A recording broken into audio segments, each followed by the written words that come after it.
Hello and welcome to Dusk. This is a podcast for psychics, spiritualists, witches, anybody who identifies with this crazy ass path. My name is Zamira and I'm a clairvoyant psychic in Austin, Texas.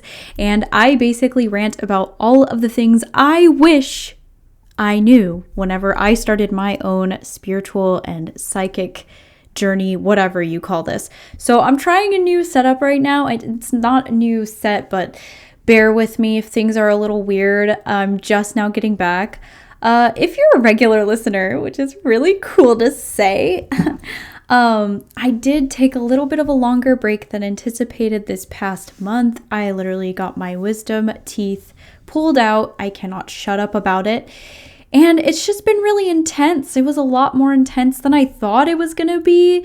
So apologies for the longer break than anticipated, but I really missed getting on here and talking with you guys. Today we're going to switch things up a little bit. I'm going to be talking about witches who turn into Christians. But before we continue on, I do want to say I'm not dogging on anybody's beliefs. You're allowed to believe what you want to believe.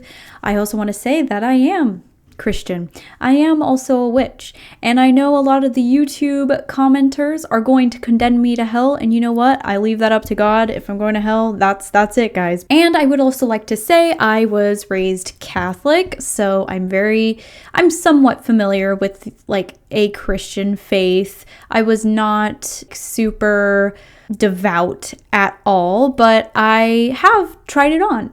And I remember going through maybe 2 weeks whenever I was little. I was like, okay, I'm gonna try out this Christian thing, because I was definitely a witch at that moment in time. I was really young, maybe 13, 14, I don't know.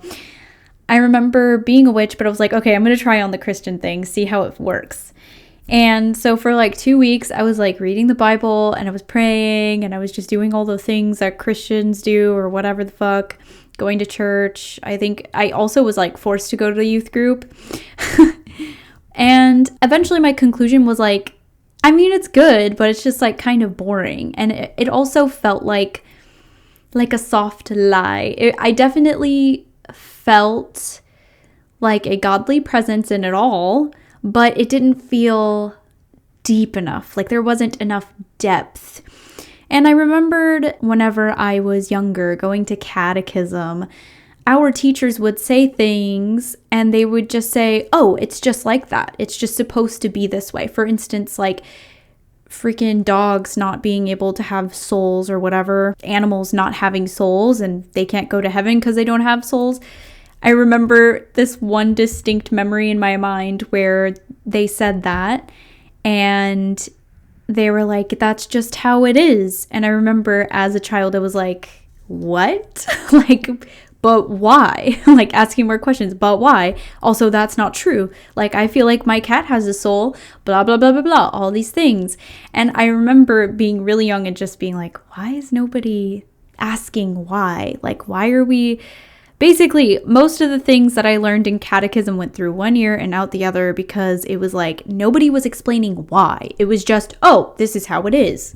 That doesn't work for my brain. And I know that faith is important and that's a huge part, but it's damn, drop me a little something, something. And I have been able to receive that something, something with my relationship to my spirit guides and God, actually, as well at the same time. Just letting you know, I'm not saying it's bad to be Christian. If you want to be Christian, that's great.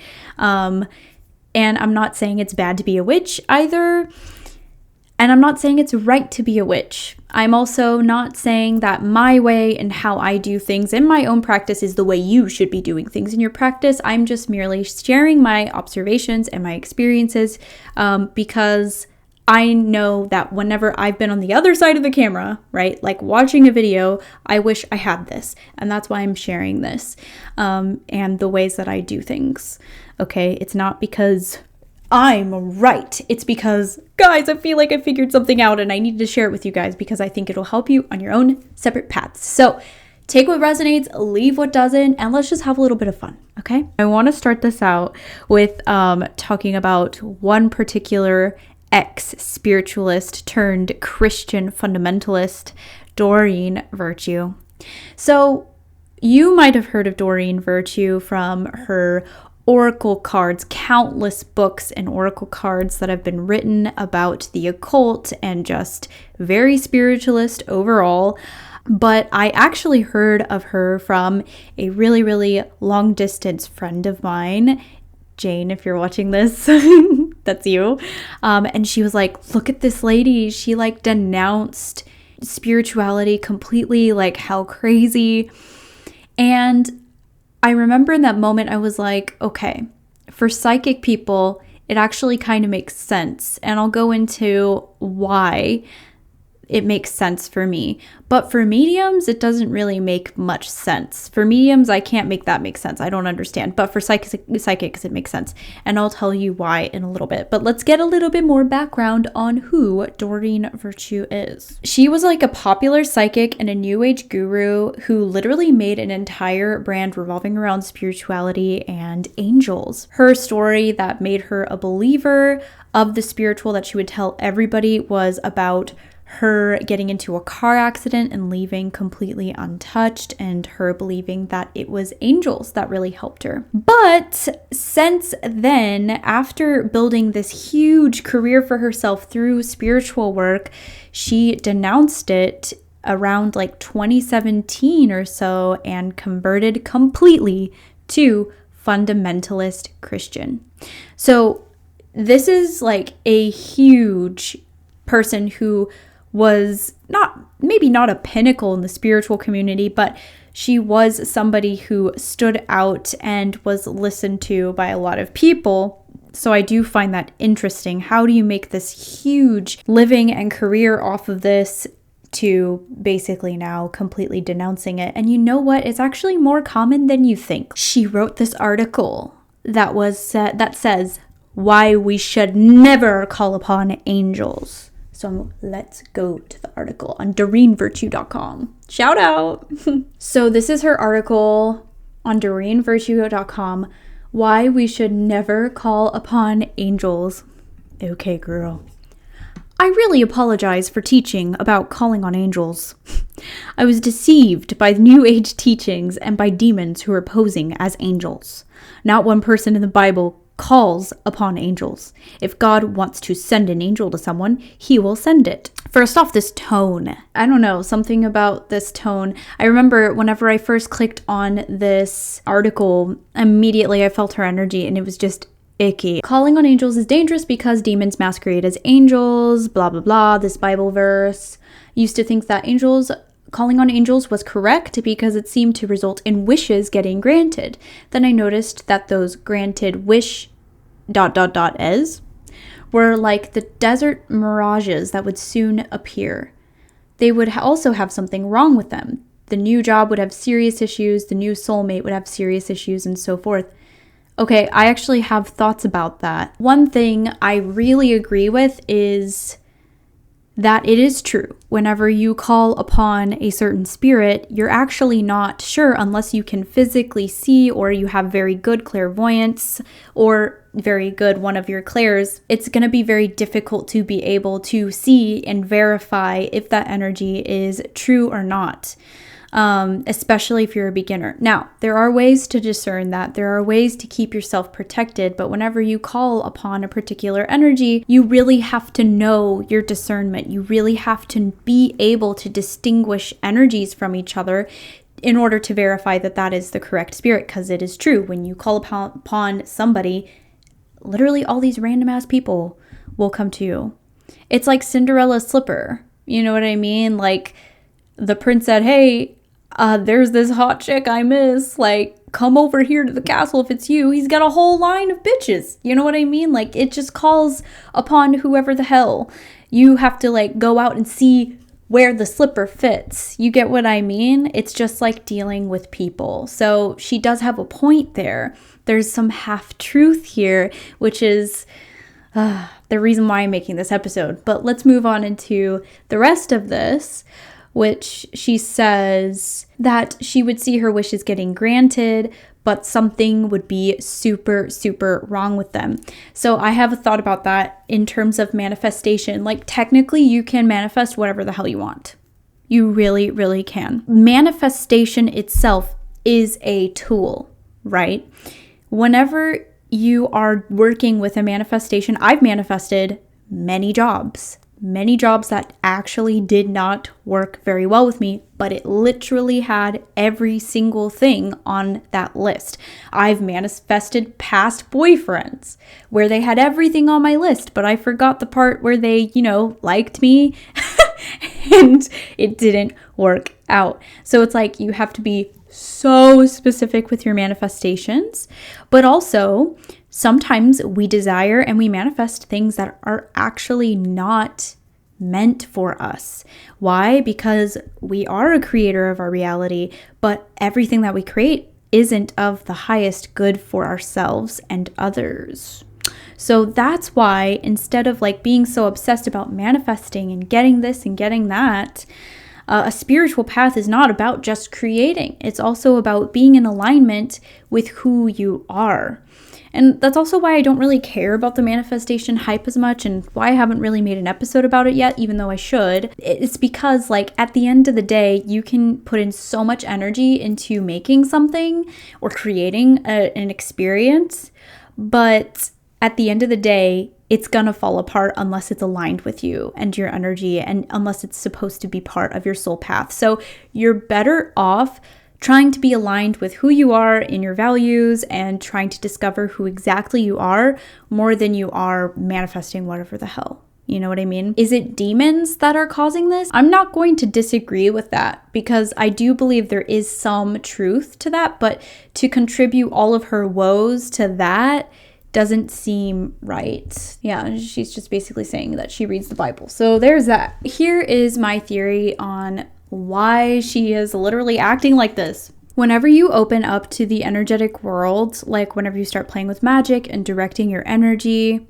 it's almost like all of the beings in the vicinity become aware, whether they are good or bad, which is why it's really important to learn how to protect yourself.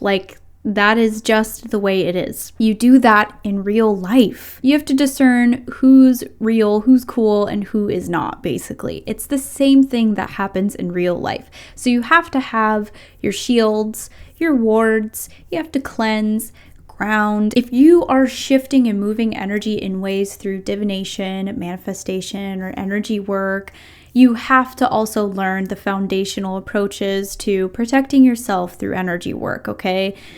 You can't just have all the fun stuff, the creating the spells, without your protective stuff. And I guarantee you, if you start off with protection, it'll make you so much stronger of a witch or a psychic or whatever the hell, because just the quality of energy that you're going to get back is so much better.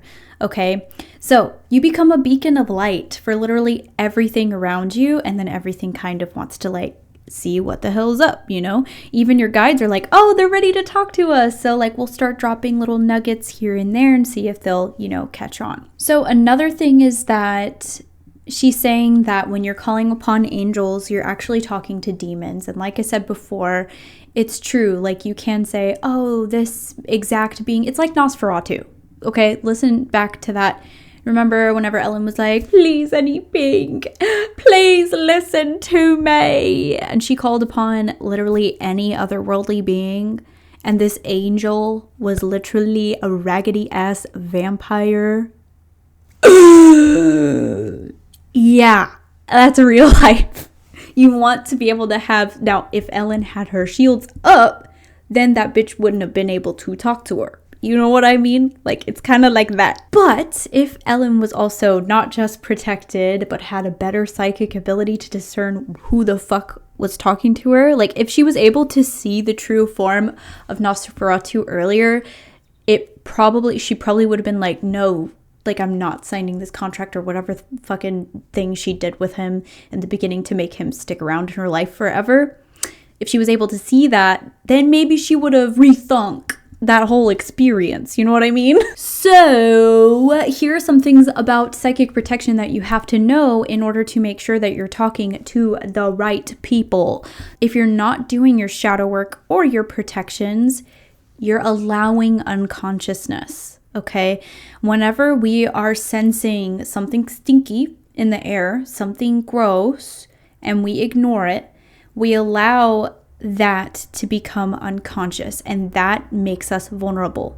It's the same thing with not just stinky energy. Like, let's say somebody else gives you a stinky energy. You want to be aware of that. Why? Because then you can take the actions appropriate and place the boundaries needed to protect yourself. You have to do that with yourself too. Like with yourself, when you have stinky energy coming up where you're maybe about to make choices that aren't in your highest good and you kind of get wind of that, what makes you kind of shitty is ignoring that. It's like talking to a narcissist, for instance. Like, you're trying to talk to them about your problems and you're trying to relate to them, and they deflect it. They're like, no, it's you. It's you. That's what makes them a narcissist. That's what makes it very difficult to talk to them. That's what makes your relationship so difficult. Now, if they were to be like, I don't know if I agree, but let's talk about it and, try to understand each other, then that's a different story. So that's where you have to do that same process with yourself and the energies that you are picking up on as well. Don't become unconscious. You see something weird, you grab it and be like, what the hell are you? So that actually happened to me in the beginning. I wasn't doing as much shadow work as I was supposed to be doing in the beginning of opening up my abilities, and I allowed things to become unconscious simply just because I was learning, okay? I was learning. And eventually, because the stuff has become so unconscious, it basically made me an energetic match for the dark, and so they clung to my energy and harassed me. And psychic attack, I've talked about it in previous videos and stuff, but it comes off as nightmares or just being super paranoid, having just a heavy energy overall, and just not feeling aligned in yourself. There could even be obstacles in your life and stuff like that. But if you're doing your shadow work and your protection and not allowing things to go completely unconscious, and you're doing your best to heal things and bring things to the light and work with the shadows instead of ignoring them, then you kind of avoid that. Now, not completely. Sometimes we're meant to go through, some psychic attack and stuff to learn our lessons. So it's just one of those things where it's you kind of always have to keep up with it.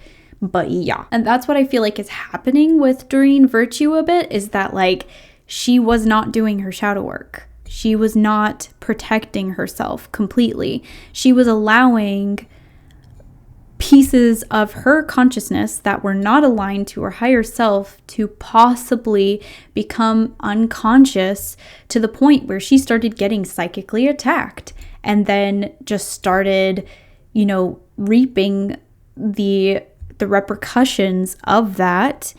And that's what made spirituality too painful for her to continue doing it. And that's probably when she decided to ask for salvation in the Bible and Christianity. That's one way of seeing it. And now this is only speculation energetically, but I do feel that could be one of the ways that this is played out. And I am speaking somewhat from experience as well. I wanted to push off my spirituality so long because I had to address all the stuff that I did not want to address. It can be really hard to do those things, but the more you push them off, the more painful things become. So it's you've got to just face those things. And honestly, facing them compared to the psychic attack that comes from not doing your shadow work and stuff is really not bad. It's very, very releasing, very, very beautiful. It's beautiful to evolve. It honestly is such an honor to try and be aware of your patterns that you're not aware of at the time. It can be a very messy process, very painful process, but once you get through to the other side, the breath of fresh air that you can get and feel the increased amount of light that you're able to anchor within yourself just by simply bringing light to your shadows, it's so worth it. It's so worth it. Why does Christianity work? Whenever people go from New Age to Christianity or spiritualism to Christianity, why does it work? All of a sudden, they're not being attacked. All of a sudden, they're protected and stuff. It's because you're stepping out of the game. You're stepping out of the game of being aware of the energetic fields. You're deciding, this is too much for me.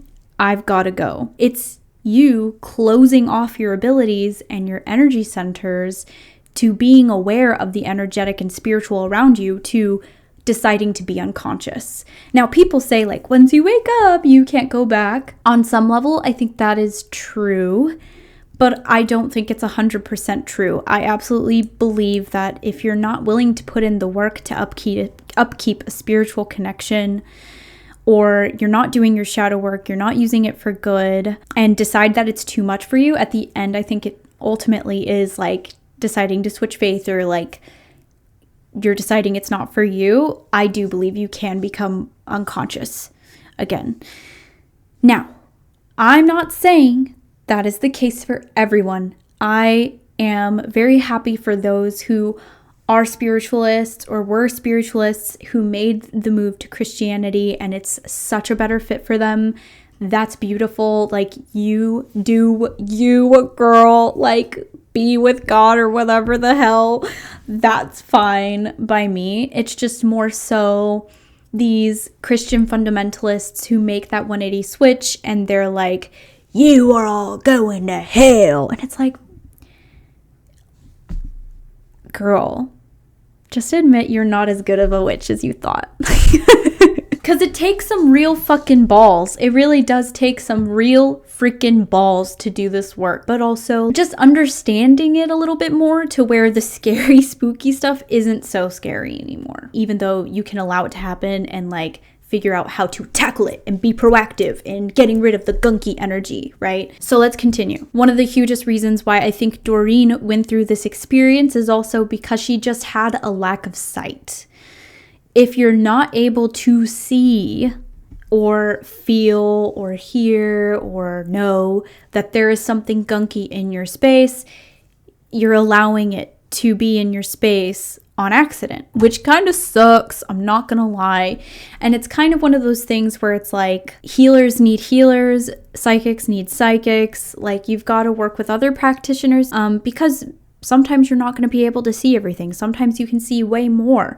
Your sight waxes and wanes, okay? And so does your protection. Your protection will need to wax and wane as well. Like, if you're feeling like you can't see as much, you probably want to up your protections, do more, on your protections because you can't see as well, and work on clearing that up so that way you can see. So for instance, I made a friend recently. She's able to see fucking ghosts and shit now, which is really cool. She saw a lower vibe entity hanging out in her room and she was like, fuck no, and like slammed it or like pushed away from it, and it literally like flew across the room and like definitely got away from her.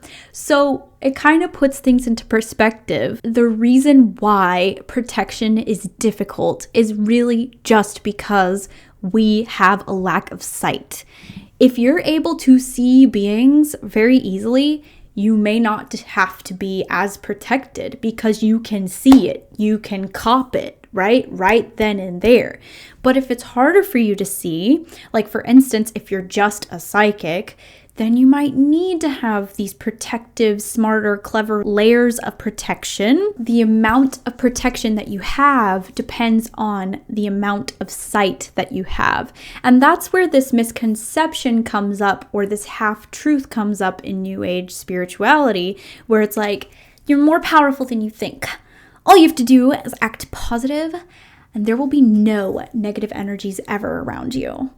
And it's like, okay, look, on one area you're right, and then on the other area it's like you're missing a lot of the story.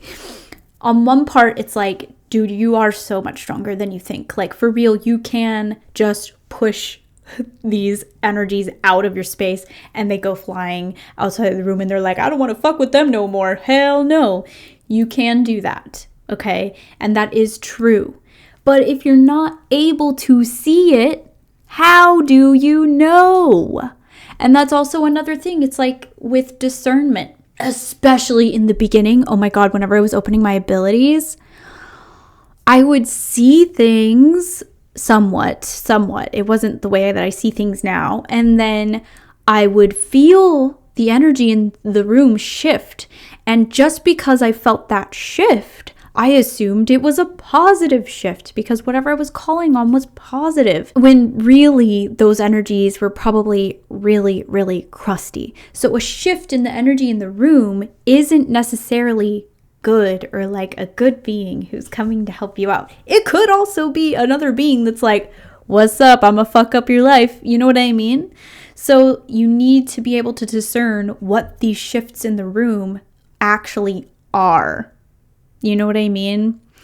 You have to be able to discern that. It's not just about feeling the energy. It's also understand what the shifts in the energy are telling you. Discernment is very, very important. So that's basically the reason why I think Doreen was like, hell no, I can't do this no more. I'm a Christian. Not doing shadow work or her protections.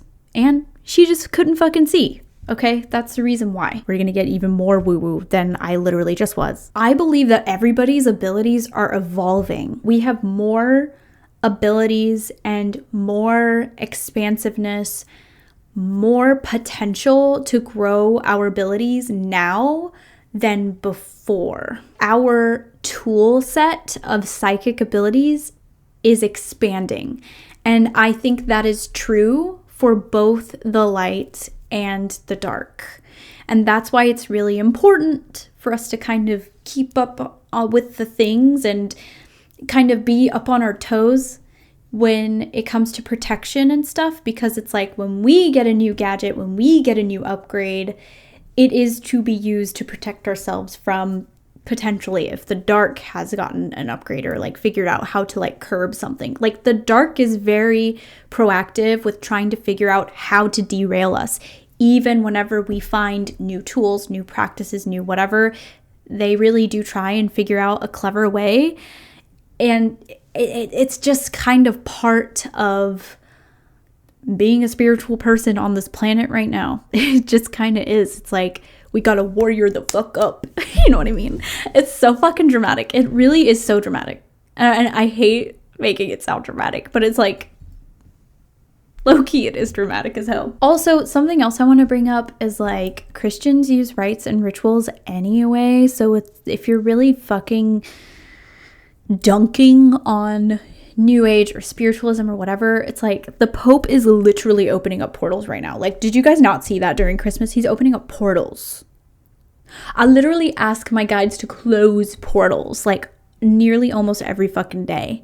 Because it's like, I don't want those bitches open in my house. You know what I mean? Also, I looked at an article for the opening up the portals thing, and it's like the most rancid energy. It's like so fucking bad. And then there's shit like Ash Wednesday, where they're like literally burning shit and like anointing you with the goddamn thing. And like even the concept of holy water, it's like, guys, who are we kidding? Frankincense and myrrh, who are we kidding? Y'all bitches are witches too, just in a different way. It just doesn't make any sense to me. I would like to thank our sponsor, me, for sponsoring this episode today. I'm a clairvoyant psychic, so if you're interested or need help detangling any situation in your life, getting clarity, or just wanting to help find your footing in being more aligned with who you are, go ahead and go to my website on heyyoursepsychic.com. I have plenty of reviews that you can look at, and I'd love to give you a reading. I can't wait to read for you. And then also, if you have been interested, I am opening up a psychic development mentorship, okay? If you are interested in developing your psychic abilities and understanding how to do that safely, then please go onto my website, and I'll leave a link down below where you can get more information and learn more about it. But pretty much my stance around it is there's not a lot of people who know how to teach you how to do it safe, and that is what I specialize in. If you're interested, check the link down below. I'd love to work with you one-on-one. So beside that, I really hope you enjoy this episode, and I'll talk to you later. Bye.